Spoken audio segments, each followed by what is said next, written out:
So when Smithya approached me sometime back in the month of January, I couldn't say no to her despite my busy schedule this month.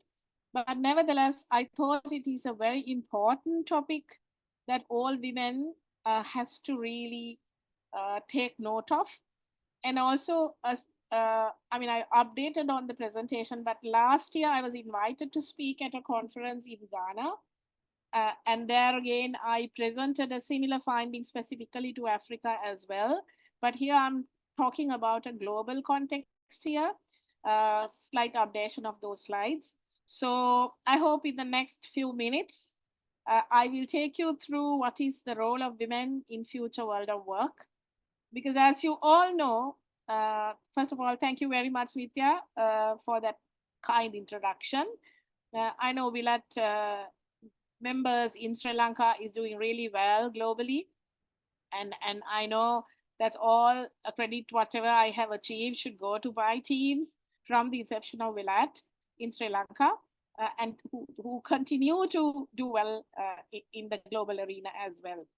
So as you know, as first of all, before moving into the future world of work, I thought of talking about the flow first and talking about the supply chain landscape, because most of us are, I mean, although it's supply chain is generally how the world is shaping up.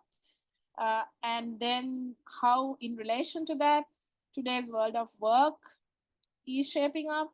And then women in work, that is who we are. And even those men who are also joining us today, because we have to work together in the world of work. So we must understand each other's needs, traits, the good and bad and ugly, so that it will be important. And I welcome all the men who are joining as well. And how the future of work is panning out, and what opportunities do we have for women, and a few concluding remarks.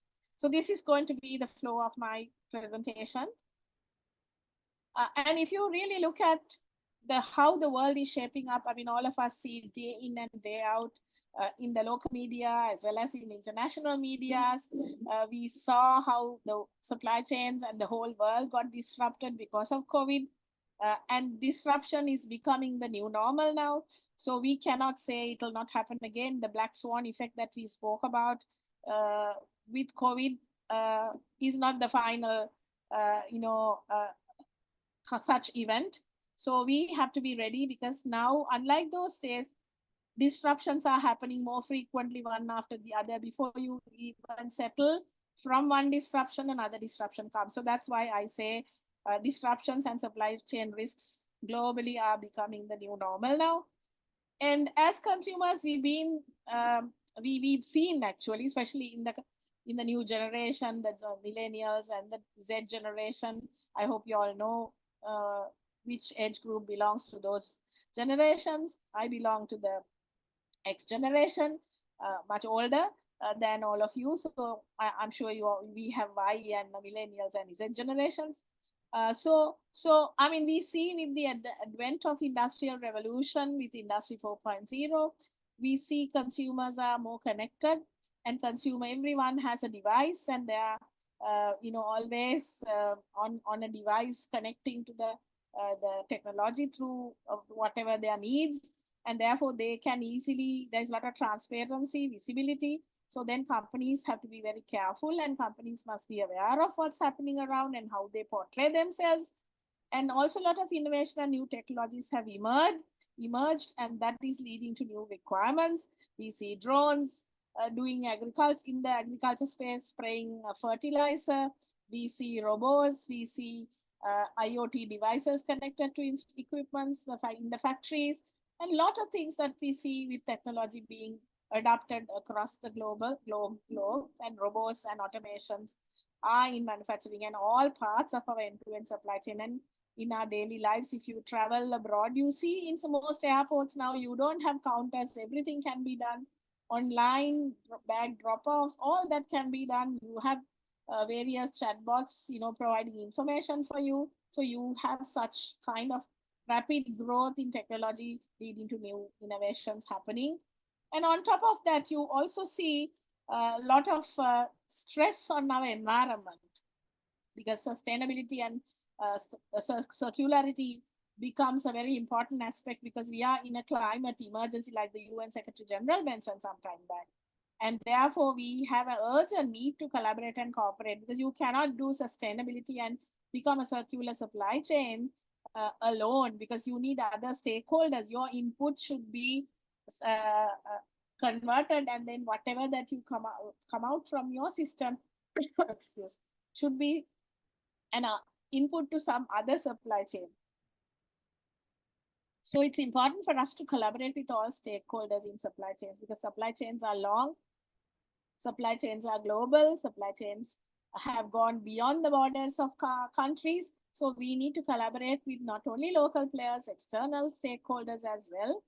And with COVID, we saw a lot of people getting into the e-commerce space. Although in our part of the world, still the growth in e-commerce is not to that extent that is happening in the Western world. But if you look at e-commerce growth, through that, lot of online growth in online sales have emerged. So we need to understand those aspects as well. And we also see, I think, if I can remember correctly, I think last year, our over 60 population overtook the below 18 population, I think. So there was some report, I can't remember exactly the numbers, but that shows that the whole world, the demographics are changing. So therefore, what is used by younger people and older people, the products that they use, the solutions that they need, and the services that they require, they will be very different.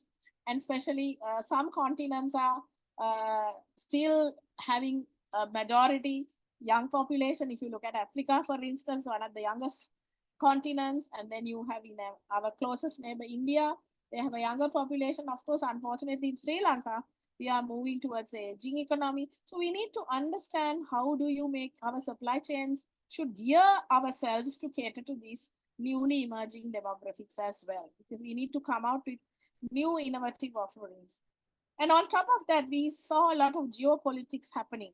This is something that supply chain professionals or any other business professional didn't even imagine will evolve to this kind of a level. It started off with Donald Trump, the US president, with the tension between China and US. And now it has gone into Ukraine-Russia issue. Now you have Gaza wars happening. You have Red Sea, ships are being hijacked. And especially in Indian Ocean also, Sri Lanka is becoming a very geopolitical hotbed. So a lot of geopolitical power struggles and trade wars happening. So amidst this kind of a background is what we are talking about the future world of work, because it's changing at a rapid pace and we have to be fully aware of what's happening. Change is the only thing that we cannot, change. That is happening, that is inevitable. So we need to, that's the only permanent thing that we see. So we need to be aware of these facts. So just a bit of a background about the world of work. So we know that the global pandemic created havoc. I mean, with that, the huge change in the way the world operates changed. I mean, some companies didn't even want their employees to virtually work, and they didn't trust employees. They didn't want people to work from home. But overnight, because of the situation that we were in, people started looking at how to do virtual working, how to do remote working, because that was the necessity at that time because of the pandemic. Right? So post-pandemic, we saw economic slowdown happening. Even now, the latest country to get into recession after Japan is UK now. So big countries, the bigger developed countries are getting into recession post-pandemic. And you have, like, I think if I could remember correctly, this year is the year of elections, the mother of elections, not only in Sri Lanka, but around the world. The US election, the Indonesia election just finished, the UK. So 70% of the world's population is going in for an election in countries some way or the other. So these are challenging situations because that can lead to other economic slowdowns happening on top of the pandemic issues that we had. And therefore, the labor markets remain tight. So our organized today's session, mostly what I see is the Sri Lankan community here, but I see, we see a lot of skill migration happening. People are leaving the country because of the current economic situation. So what is important for us to understand is how do we really manage this kind of a tight situation in the country, right? I mean, in each of our countries. And then we also see the diversity, equity, and what do you call? I now suddenly I lost my thought on equity and integration. Okay, let me come back to that. Right. So DEI focus, that is also that we need to understand. Right. So companies are now looking at how do we engage more women, right? Inclusivity, sorry, now I got it. Diversity, equity, and inclusivity. So how do you bring everybody together? Treat everybody alike. All that has to be understood. Then we also saw that, as I mentioned to you, the exponential growth in technology. And also we see now with the growth of technology, there are negative aspects as well. The companies who brought in the generative AI, artificial intelligence, the chat GPT, now the version 2 also is there. So companies are now saying it's detrimental to human beings. We have to slow down the development and relook at how we really look at the good side of it and make course corrections and geopolitics emergence, climate emergency, and ESG focus, and all of that. So this is how the world in the supply chain domain and also supply chain. Oh, I'm sorry. Smithya, my computer got stuck. I can't move. So if all of them remain uh, in the link, I will log out and rejoin. Okay. All right, sure. Yes. Yeah, yeah. Tell them to wait for it. I'll just log out and rejoin. I don't know if it got stuck. Okay. Sorry about it.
Really sorry about the technical difficulties. Please remain in the meeting, and Mr. Alwis will join shortly.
Life as we know keeps evolving with increased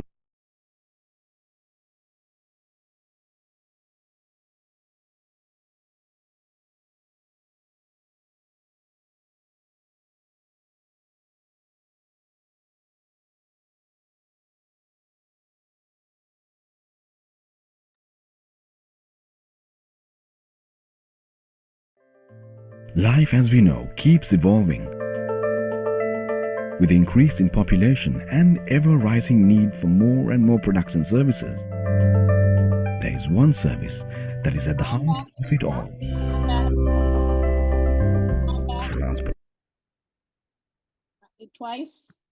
You need to enable me to share the screen, please. Sure. Will you enable me to share the screen? Yeah, sure. Sorry about it.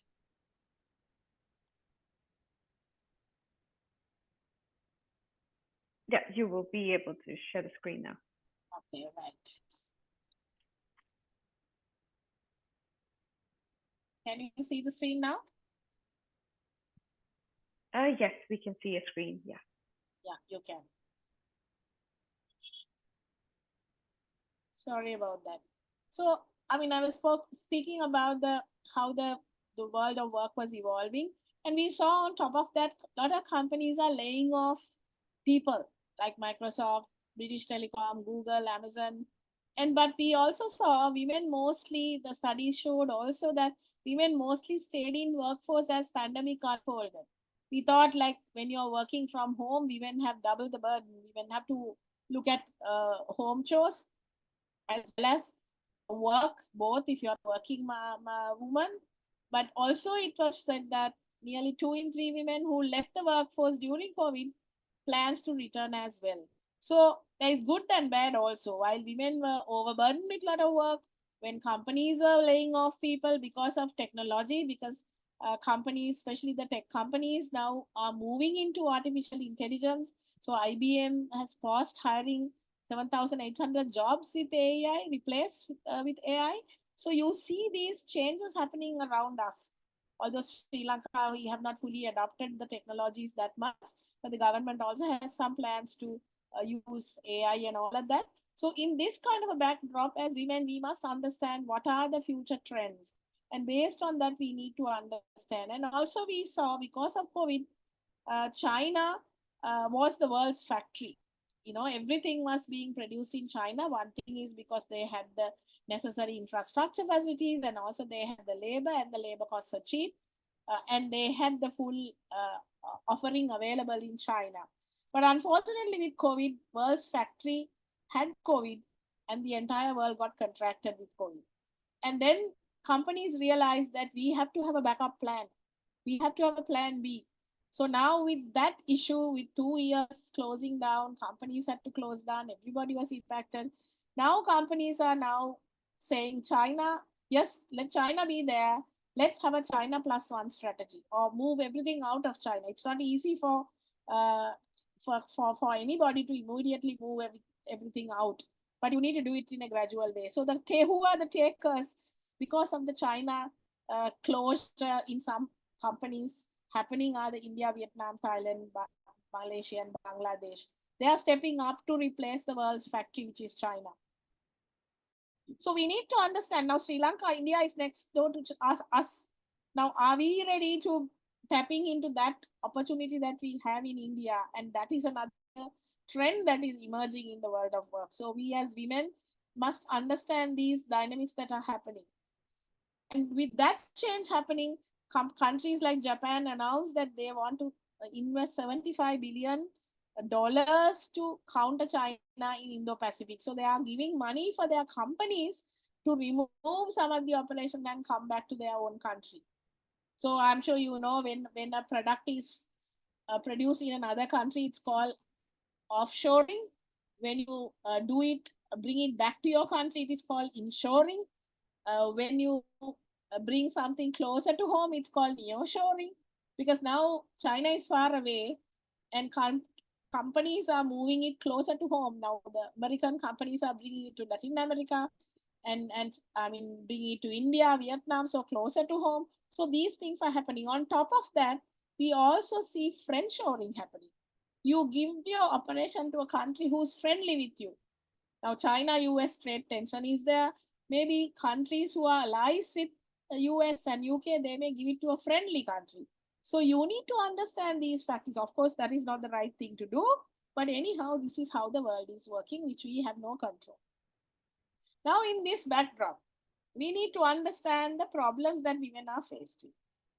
As we all know, I don't know whether you're aware of this, women are burdened with all the work. I mean, we call it a double burden or a triple burden because women by nature are caregivers. They look after children.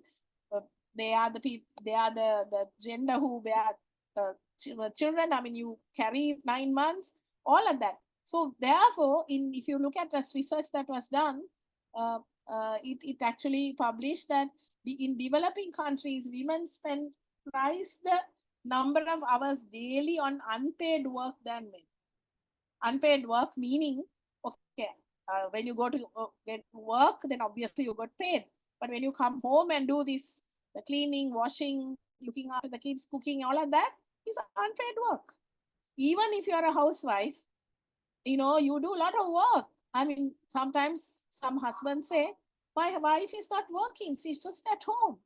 But if the wife doesn't work, how would the husband go to work peacefully and do the work? But on top of that, if you're a working mother, you have a triple burden. You have to work, you have to look after the rest of the family, and another thing. So it's a huge amount of time. Just imagine you do a job and you do more than your counterpart, the man, 3 times more than number of hours daily on unpaid work. In developed countries, it's just twice the number. So that shows men in this part of the world are not supportive of women. So this is a fact. So we need to understand how to share the burden. And I know some of the younger people now in the new generation, they share, unlike our generation, you share the responsibility, you cook together, because cooking and washing is not a gender-based skill. It's a life skill. In countries like Spain and all of that, at a very young age in school, they teach boys to wash and clean, right? So it is the responsibility of the mother, the female, to teach the children, and these are anybody's responsibility, right? So when you do that, then women can have more time to do other things. And why most of the women are not coming to the world of work now is because of this burden that they have. They think, okay, might as well let me stay at home and look after the kids and do other work rather than wasting my time getting dressed and spending money and going by bus or vehicle or whatever, and then coming home and I have to do the work also. But of course, some enterprising women manage both, right? But on top of that, the second aspect is 85%, the World Economic Forum last year's report said that 85% of the jobs that will exist in 2030, now we are in 2024, almost 5 years, little more than 5 years away, 85% of the jobs that will exist by 2030 haven't even been invented yet. So we don't know what kind of jobs that we will have it in next 5 to 6 years. Now, this is the challenge that we, not only women, men, all of us have to be aware of. So it is important for us to understand how do we gear ourselves to cater to the face this new reality. Very important to understand. You cannot be like frogs in the well and just do whatever you've been doing for the past so many years. You need to keep your eyes and ears open, understand what's happening around us, and try to equip ourselves to be ready for the future world of work. And that's very important, right? So I always show this when I do undergraduate motivational speeches and all of that. So I don't know whether you have heard about it, about this T-shaped person. So when you recruit somebody to an organization, not only a man or a woman, anybody for that matter, all of us need to have some specialization, right? Otherwise you don't exist. No, you need to be a specialist in something, right?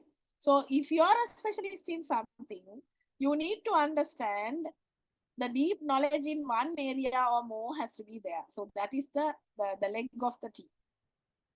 then you not only should be a specialist, but you need to also have some understanding, a shallow knowledge at least, in broad range of areas. Let's say if you're a marketer, you need to have a good understanding on sales. You need to have a good understanding on supply chain. You need to have a good understanding of finance. At least some appreciation when somebody comes and talks about ROI, this much of throughput, this much of sales calls, you will then at least know what it is. If you're a supply chain person, you need to have this understanding about the sales, marketing, finance, HR, IT, engineering. So, because you deal with all of these people in the organization. So, business acumen. So, you need to be a T-shaped person with a one specialized area that if you have more, that is good, but at least with one area and then try to gain more. So, you should be a T-shaped person. But nowadays, now they are talking about not T-shaped, V-shaped, because you not only have this, but try to broaden this area, adjacent area that you're talking about. Maybe you had a shallow knowledge, but now you need to broaden that knowledge also. So I've seen now engineers doing finance, marketing people doing HR. So a lot of different skills you're trying to acquire, and that is easy now because you have a lot of MOOCs. I don't know, whether you know what MOOCs means. That is massively online open courses like that we have in internet, like Coursera, Khan Academy, Udemy. So lots of online, even top universities around the world, they offer these courses free so that anybody can achieve micro credentials. And these are things that are evolving. So you don't need to follow a degree program to learn something. Nowadays, you can actually learn things, online. And if you, I see all the time in LinkedIn, lot of um, young people are really, they are doing all these courses and saying, I got this, acquired this course. Now I'm an expert in Python. I am expert in business analytics, like that. So you try to learn new things because now the world of work expects people to know not more than one specialization, have many other, because world is changing rapidly. The knowledge that you had today will be obsolete tomorrow. That kind of speed with which things are moving, right? So on top of that, in the World Economic Forum, the 2023 edition, they talk about the fourth industrial revolution.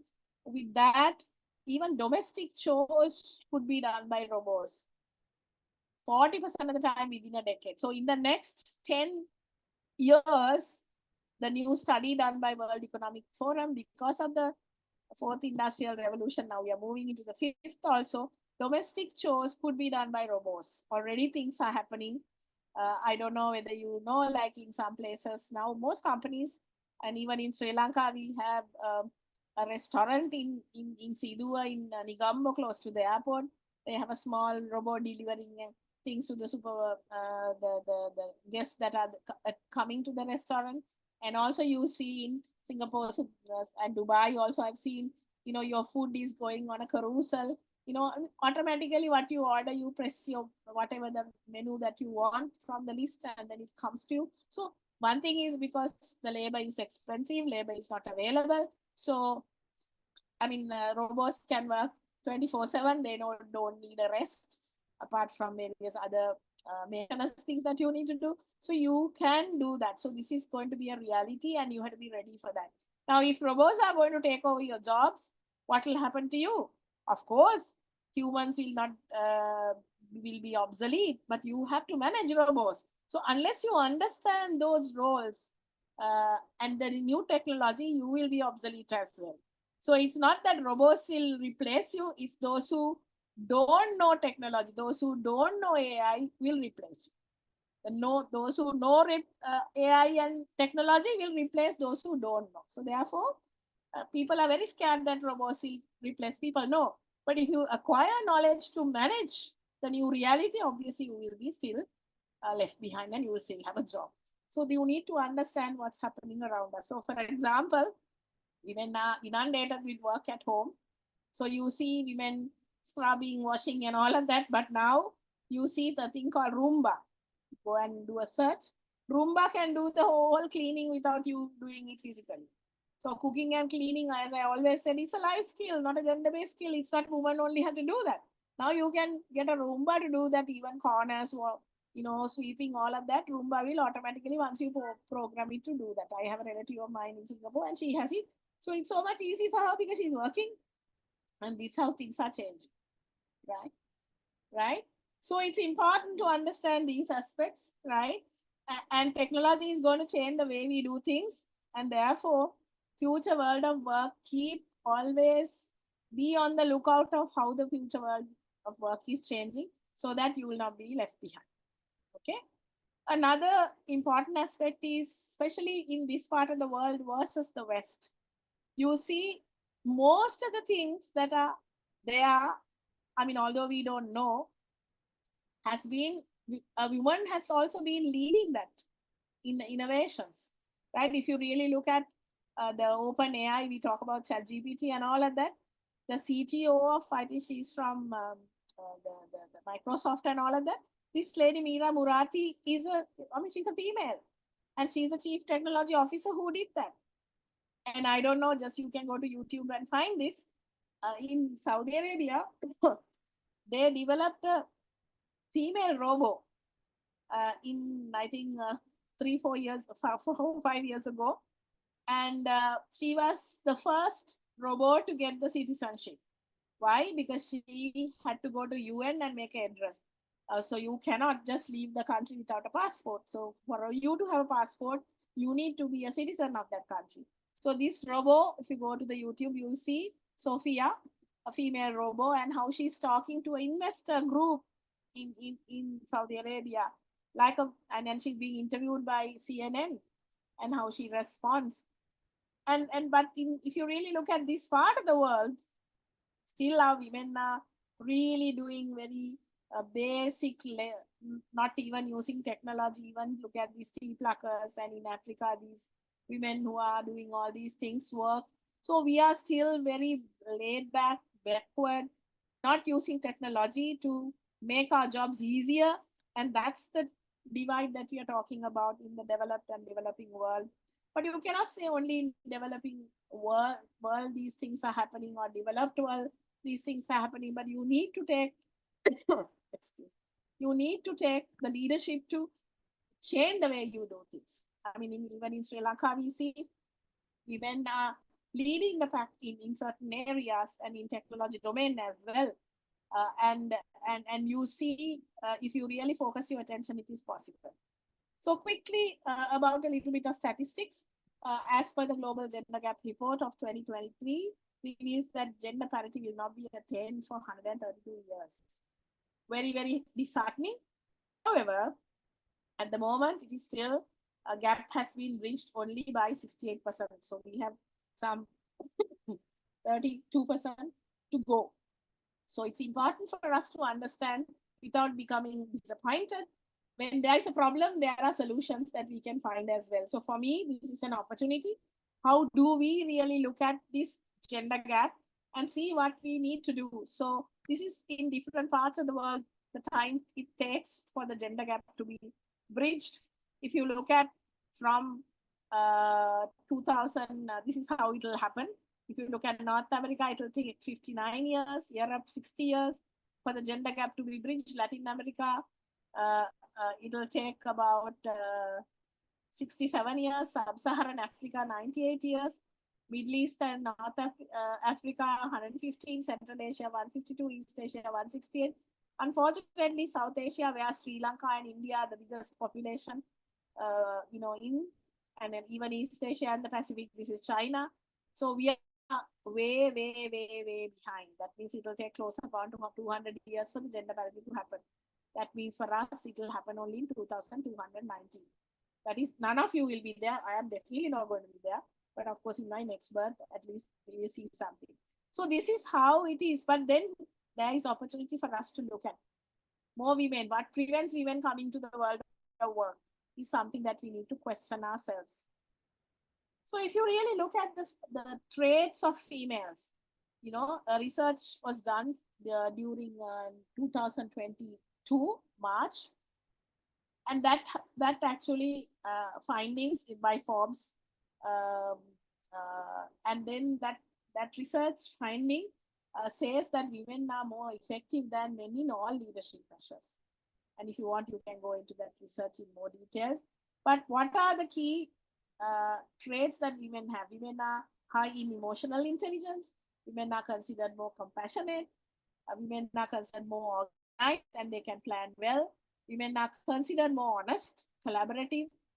They are very, humble. Humility is there, persuasive. They have very entrepreneurial skills, very resilient, because you see at home when something is not there, the parents will somehow they manage to cook up something with some spices and all of that. Simple things like that.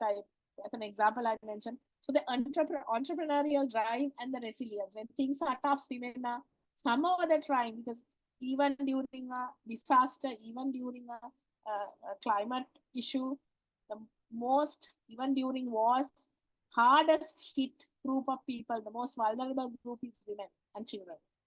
So, but still for all day, with all the difficulties, you look at Gaza, in the war zone, how things are happening, how women are struggling and trying to come up with their lives. So these are traits that women bring to the table.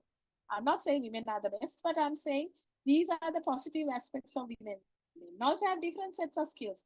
How do we hone those two skills together and get the synergy out of it? And that's what is important. But unfortunately, at the moment, there is no opportunity for majority of women to get into the world of work. So that study that I spoke about in the Global Gender Gap Report, World Economic Forum said that in 2022, global share of women in senior leadership across public and private sector was 33%, which is quite, not really good, but not that bad as well. 33%, right? So private sector alone, women represented 31%, but the leaders globally. So in different sectors, in the education sector, 46%. So everything was hovering around 40 range. Non-governmental and membership, 47, education, 46, personal services and well-being, healthcare, like that. And if you look at supply chain and transportation area, women are at a very low level, 21%. Energy sector, manufacturing. So where you get male dominant sectors, you see less women. That is a challenge that we are all struggling, and that's what we are trying to do as well. So, business case is very clear. The World Bank senior managing director once said that if all women were to be employed to the extent as men are, equal opportunity, you would see world gross domestic product increase by 10 to 20%. Just imagine. Global gross domestic product will increase by 10 to 20% if women and men both are given the equal chance to operate, because at the moment there is a gap. And you could remove the differences that you have in developing and developed world. And the World Economic Forum said that advancing women's employment could add $12 trillion to global GDP. It's not a simple amount, $12 trillion to the global GDP, and boost some economies and economic output by as much as 35%. So, why are we waiting if this business case is very clear? Why are we not supporting more women? Why are we as women who are not thinking that we must really come to the world of work? And that is what we must keep in mind. So now I will show you how the future world of work in a very nice slide. I'll explain to you each and every area.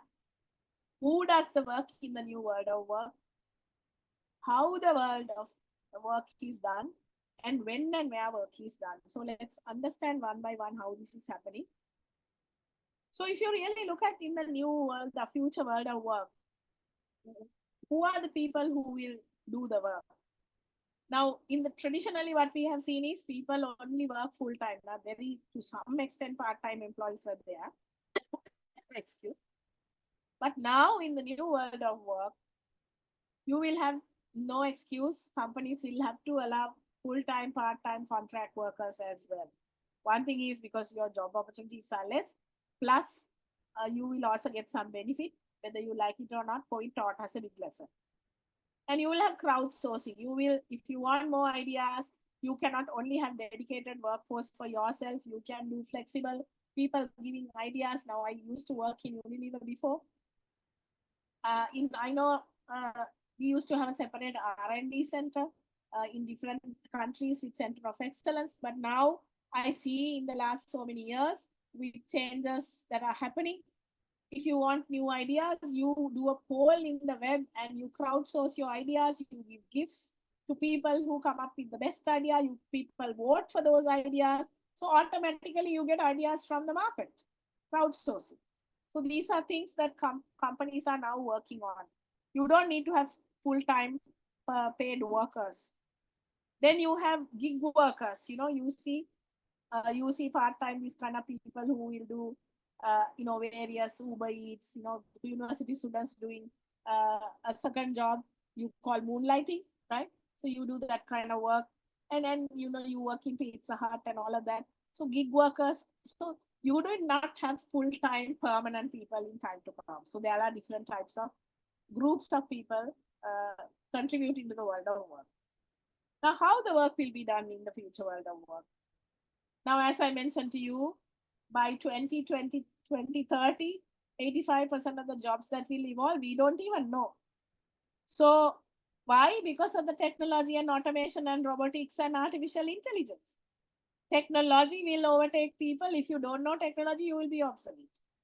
If you don't know AI, if you don't know how to, basic appreciation, you don't know the details, information, what can be used, what is the benefit, you will lose. So it's not the robots who will replace you or the artificial intelligence who will replace you. It is those who know AI will replace those who don't know it, those who don't know robotics, those who don't know automation. So it's very important to understand these new trends so that you are fully equipped and you know what's happening when the time comes and when the world of work changes and you're there and you will be in the front seat. Now, where and when work is done, you don't have to have your own fixed office space now. Most companies are giving away workspaces now, even in Sri Lanka. Even if my own Unilever headquarters in London and all of that, they don't have fixed places. You have, we call it hot desking. If you want to come to work, I mean, some people have to be full-time working, some people don't have to come. So if you're not a person who have to be present in a office, you can work from anywhere. Now you have these what do you call that, people who roam around, what do you call that, you can work into different parts of the world and then do working. And such people, digital nomads, right? Sorry, I didn't get the word. So digital nomads, nomads means like people go one place to another. So now digital nomads are there. I know some young people in Sri Lanka who goes from one country to another, because IT people still have that flexibility to do that. So you can become a digital nomad. You can work from remote places. You can work from co-located workspaces. You have shared spaces. You can only book the office for a few hours. You don't need to have the whole office.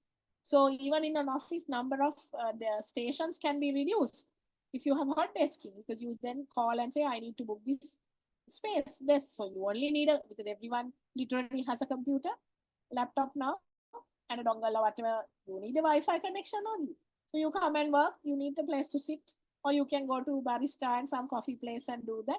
Even each supermarket now has a eating place. So I've seen people sitting there and working for hours and hours.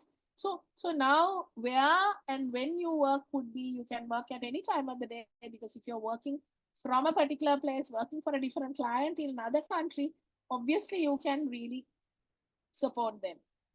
If you're working for US times, then you can work at any time of the day. So at that time, so like that, when and where work is done will be changed. So all this is really helping the way the future work is evolving. And as I mentioned to you earlier, this slide was what I was talking about. The median age, the changing demographics, how the world age group is changing in Sri Lanka, our part of the world. Africa is the youngest continent, average age is 18. 60% of the African population is less than 25 years. America, it is 35 age average, 31 is Latin America, then Asia 31, Australia 33.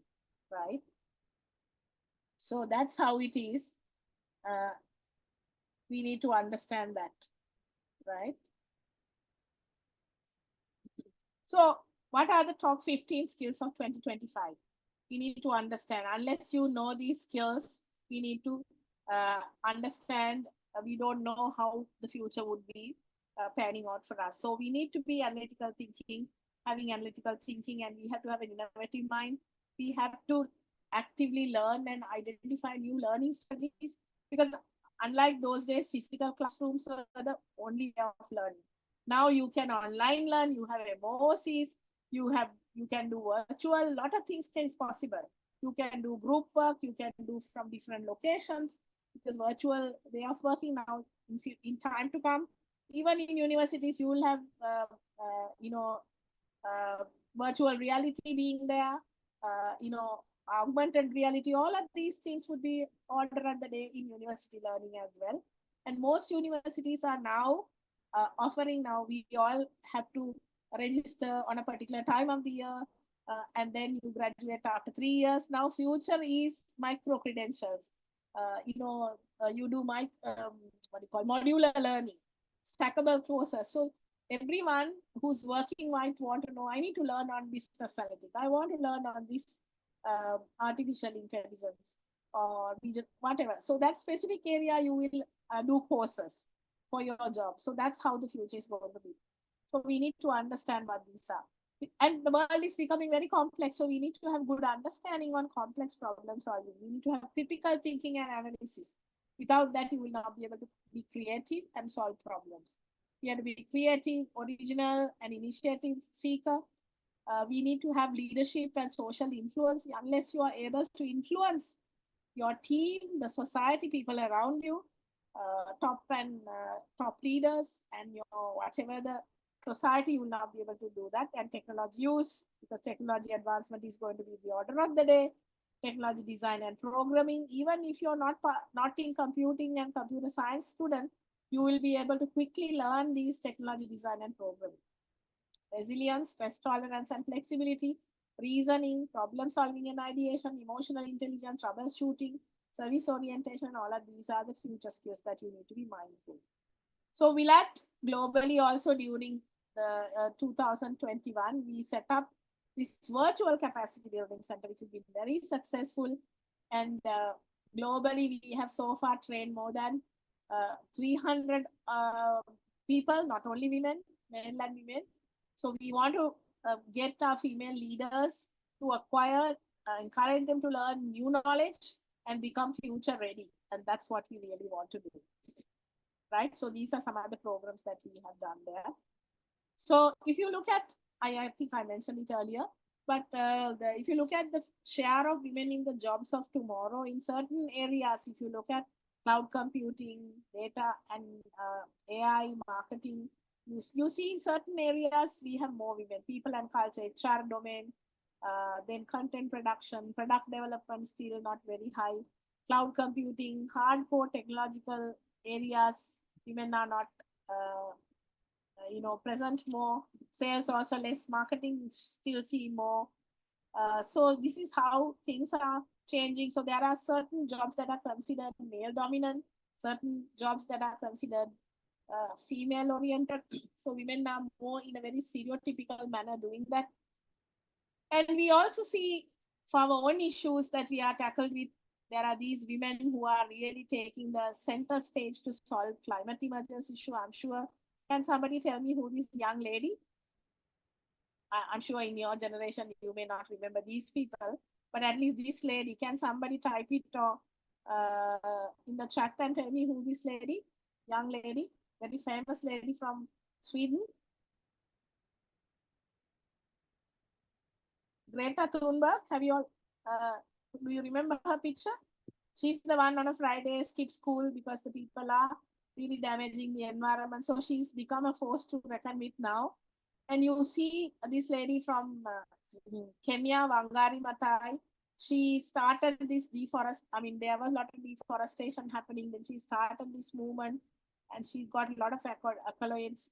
for reforestation and all of that, and this lady Vandana Shiva from India. So women are taking the lead in certain aspects, in certain areas. And also they have found out if women are there in boardrooms, uh, there is a thing called greenwashing. You do less and talk so much about the sustainability. And you just donate some, go and plant a tree, and then you say we are very environmentally friendly. So that is called greenwashing. You really have to do something meaningful. So they say, a study say that if you have more women in the boardroom, they are less prone to do this kind of wishy-washy, greenwashing stuff. So women are seen as very with the high integrity, very concerned about the environment, all of that. As I mentioned to you earlier, now, although they are very welcoming the new technologies, especially artificial intelligence and all of that, but also Elon Musk and others have now called for a pause on AI, citing because it is profoundly risky to the society, right? Actually, this guy, Jeffrey Hinton, is the one from Google who was part of that team. But now they are talking about this, and especially in the EU Parliament, they actually passed a legislation to really stop doing more development work. So I don't know to what extent that is being, this was happening last year. But this is, so technology doesn't mean it's a panacea to all the problems, but how do we use the technology for the for the mankind in a positive way, not to make them not in the in a bad way, which is detrimental to the human beings. And that's what these people who really was instrumental in moving the technology to this level is talking about now. So we need to use, it's a double-edged sword. So you need to understand how you're going to do. So last few slides. So after listening to all of this, you must be wondering, what are the future would be? What is the future would be? And what are things that the future employees look for? I don't know whether you saw, I normally keep posting these things in my LinkedIn page. And Elon Musk once said that he doesn't take high school diploma. He doesn't take degree holders for his job. He says you don't need a very high level high school diploma to join class AI team. Kellogg said they don't want a degree requirement for most jobs. And most of them are now saying just because you have a degree doesn't mean it's a passport to join the world of work. Because everybody is saying I'm having a degree now. So how to select the right people for these new jobs that are emerging? So one thing that is very important is the attitude. You may be the best first class. You may be the smartest person in the class. But if your attitude is not right, if you don't have good interpersonal skills, if you're not having high integrity, if you don't have influencing skills, if you don't have listening skills, so there are things that you need to understand in order for you. So critical thinking is important. And what is important is knowledge over education or qualification. It's not to say that I have so many credentials behind my name. I've seen sometimes 2-3 lines, some people have the credential, A, B, C, D, E, F, G, H, like that. It doesn't mean anything if your attitude is not right. So it's very important that you need to portray yourself, and you must, your brand, identify your brand identity and see, do I really worth this qualification? Do I really demonstrate the right skills and attitudes for my prospective employee? You need to understand that. Employer, as an employee, you need to understand and really introspect and see what exactly that you're looking for. So finally, I hope I gave some sneak preview of how the future world of work is going to be. Because the way, the who will be working, where you will be working, what you will be doing is very different in time to come. And so much so that, as I mentioned to you, by 2030, the jobs, 85% of the jobs that will evolve even haven't been invented yet. So we don't even know how the future world of work is going to be. But at least with what is happening now, if you're not aligned to that, you will be left behind. So Alvin Toffler said that somebody who's illiterate means somebody who cannot read or write. But he said that the illiterate of the 21st century will not be those who cannot read and write, but those who cannot learn, unlearn, and read them. Very profound statement. Because if you are not able to unlearn, because a lot of people say, oh no, this is not how I've been doing it earlier. You don't try to teach me. I know I have learned this in the university, that kind of tone. It shouldn't be the case. World is changing at a rapid pace, faster than lightning speed, faster than what we even can imagine. So if you're not able to unlearn what you have learned in the past and relearn new things, which is suiting for the future, which is going to be the future world of work, and you acquire those future ready skills, you will be left behind. If you don't do that, you will be left behind and you will be literate in the 21st century. So with that, I will stop for the time being. I'm sorry I had a small mishap, and therefore I had to talk about 10 minutes more. So thank you very much, Smithya, for giving me this opportunity and sharing my thoughts on the future world of work. And I hope you take this to your heart, and I hope you will be able to acquire these new skills and try to be improve and be a better version of yourself, and you become a future leader in your own area of specialization, and try to be a V-shaped person, because you become a very holistic person in time to come. Thank you very much. Thank you. Thank you so much for this very wonderful presentation.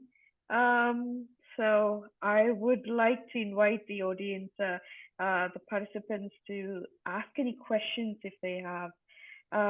Please unmute yourself and ask any questions if you have, or you may raise your hands as well, or send your question through chat.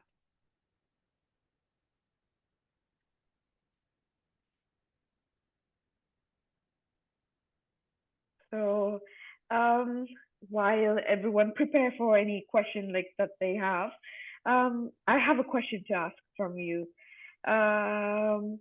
So coming from yes, you mentioned a lot about the future, but take a country like Sri Lanka, when it like we still have a lot of stereotype on what sector women should work, on what field of women should be, and even if we take a stand up on ourselves and choose some of the trending, like some of the trending technological kind of what you mentioned, even if we take a stand up for ourselves to work on that way, we're still not given an opportunity to work in that kind of area.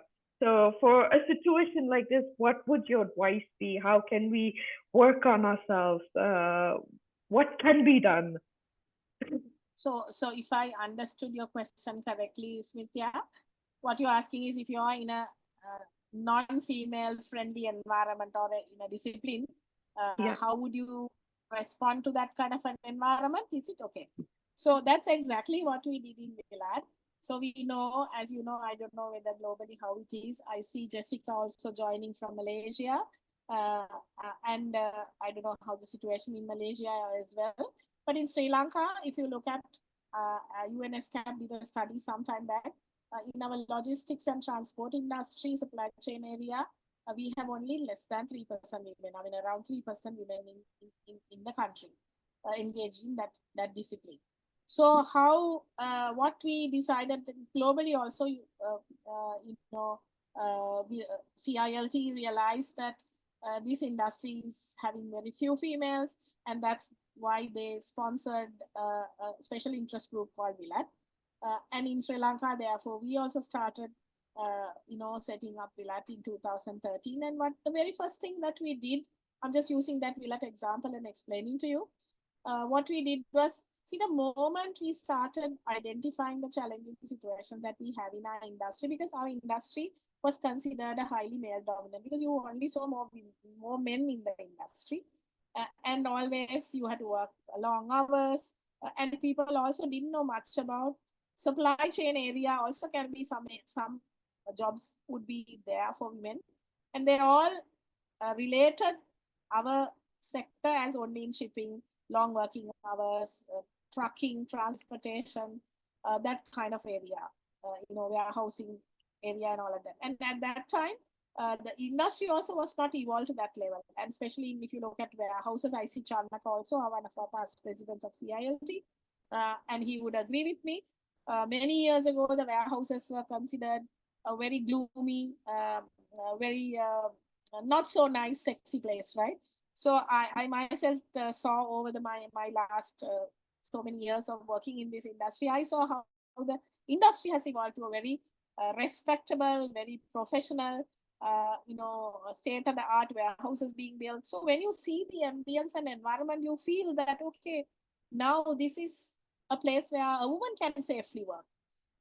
And so what we did initially was to create the awareness on opportunities available, because why women are not coming to the workplace is mostly because of the perceptions that is created, and also societal biases that you have. So you think, okay, a woman should not work in this profession or this area.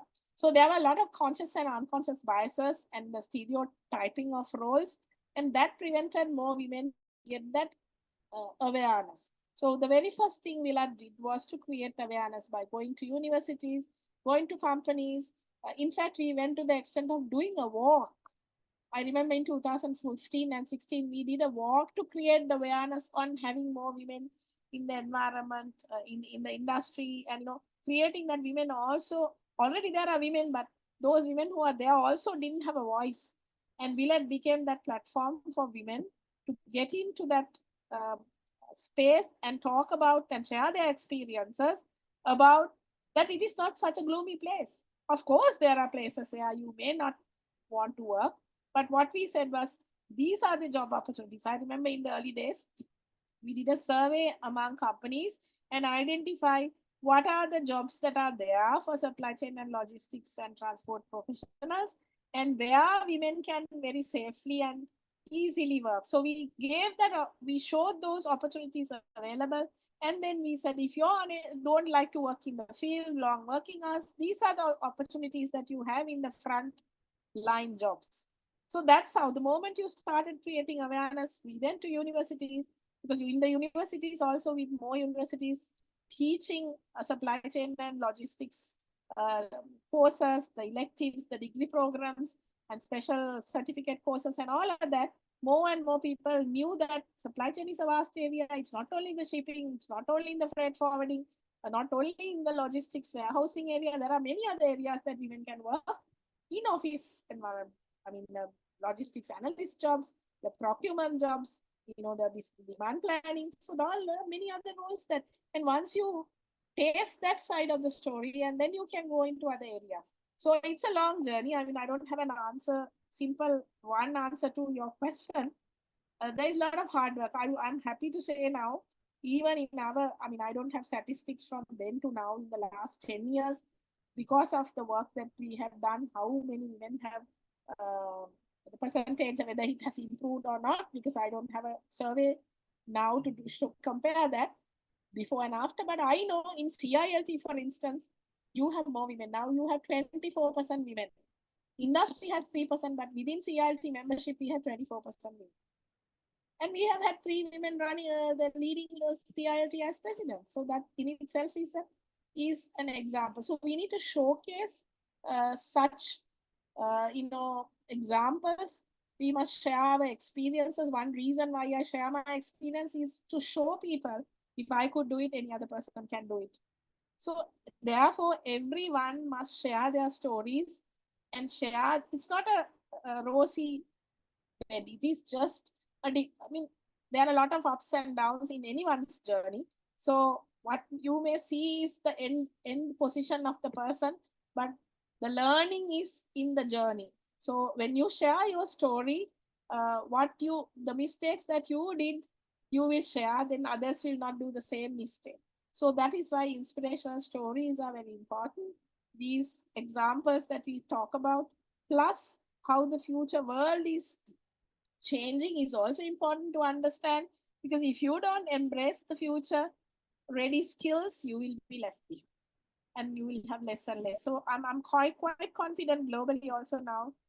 WiLAT is now present in 40 countries. And I think in CILT, women are really doing very well. And we see that through the actions that we do, even locally as well as globally. And I think it's possible. It's not that one gender is superior to the other. It's just that both genders bring different skill set to the table. So employers must understand this fact and see globally, research has proven that when you have different skill set, when there is diversity, I mentioned about the DEI agenda, diversity, equity, and inclusiveness. When there is diversity, not only the gender aspect, the ethnicity, the age, all types of differences must be welcome. It must be embraced in organizations. And that is when you can thrive in your businesses, because otherwise it's the same set of people, same thinking, there is no improvement. Because when you think differently, you get new ideas. And that's how organizations will develop, economies will develop, the countries will grow, and world as a whole as well. I'm sorry, it is a long answer, but I think it's up to us to do the change that we want to see. Hi, Hi, good evening, Gayani. I'm from Malaysia. Yeah, Hi, congratulations. Well done with a very good keynote. For me, it's like keynote, right? Keynote today. So I would like to ask about the AI, artificial intelligence. So this is like the challenges and the role of AI in logistics. So how you look into the importance of AI nowadays in logistics industry? Okay, that's for me. Yeah. Obviously, I mean, we see the data is the big, I mean, the new oil now. So when you have so much information available, how do you make use of that information to do demand planning? You do tracing and tracking, all of this information is going to really help us. But having said that, the side that I spoke about today is the negative aspect of it, with Elon Musk talking about it can be put to negative aspects. So how do we really look at the legislation, and the ethics of that has to be looked at? And that's why the European Parliament voted for that. And till such time all these things are in place, we will not do that. So there is a lot of benefits for logistics. I mean, I'm not an expert in that area, but specific examples, if you look at, even when you identify in your optimizing supply chain optimization, the factory automation, lot of things you can do. There are so many devices, especially the AI space is one thing. The other space is the IoT devices. If you want to reduce your energy consumption in a factory, I mean, some of our apparel companies in Sri Lanka is already adopting that. Making use of the data to optimize. And also, see, AI artificially, what they churn out is humongous amount of data, right? And which human beings cannot fathom within a shorter period of time. So we have so much data around us. So how do you make that data convert into information for decision making is what AI does.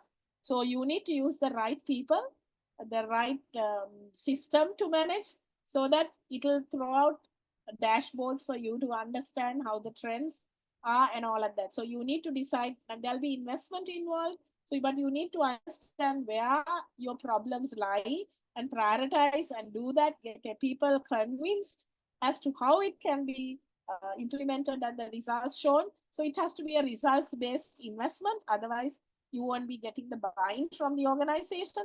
So I am a strong proponent of that. But having said that, unless you have other priorities in the organization before you venture into the technology space, you need to first optimize reduce your wastage, do all that, and get into some baseline level, and then go into the next level. Some companies are trying to leap from very minus level to technology space, which is not going to help you, and you may not see the results. But what is important is to understand, you do the correction of your current system. There are lots of wastage that is happening using lean, various other simple techniques that are there, which we can help to optimize our supply chains. And beyond that, if you want to improve, you can use artificial intelligence and all of that. And now you have low tech support that you have available, and a lot of young people are engaged in startups in this space. So I think we should make use of such opportunities that are available. Okay, thank you. Thank you, Jessica. Yeah, okay. Nice seeing you after a long time.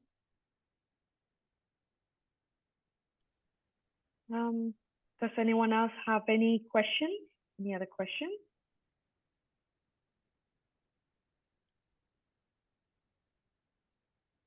Okay, if no one has any other questions, we can wind up the session. So, so we are now at this wonderful webinar on this women in future world of work, and I would really like to extend my heartfelt gratitude to each and everyone who joined today, especially overseas, from many other organizations as well. So thank you so much for having your participation in this event. And first and foremost, I want to express our sincerest appreciation to our distinguished speaker, Ms.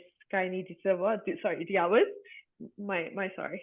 So for sharing your wealth of knowledge and your expertise and your invaluable insights with us, and your passion for empowering women and dedication to advancing field of logistics and transport. It was truly inspiring, and your words not only enlightened us, but it also kind of ignited the spark within us to strive for excellence. So thank you so much for your wonderful presentation.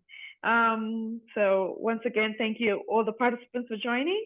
And last but not least, I also would like to thank the Central Chapter of WiLAT, Sri Lanka, for organizing this event and hosting this webinar. And thank you, everyone, and wishing you all a continued success and empowerment on the journey ahead.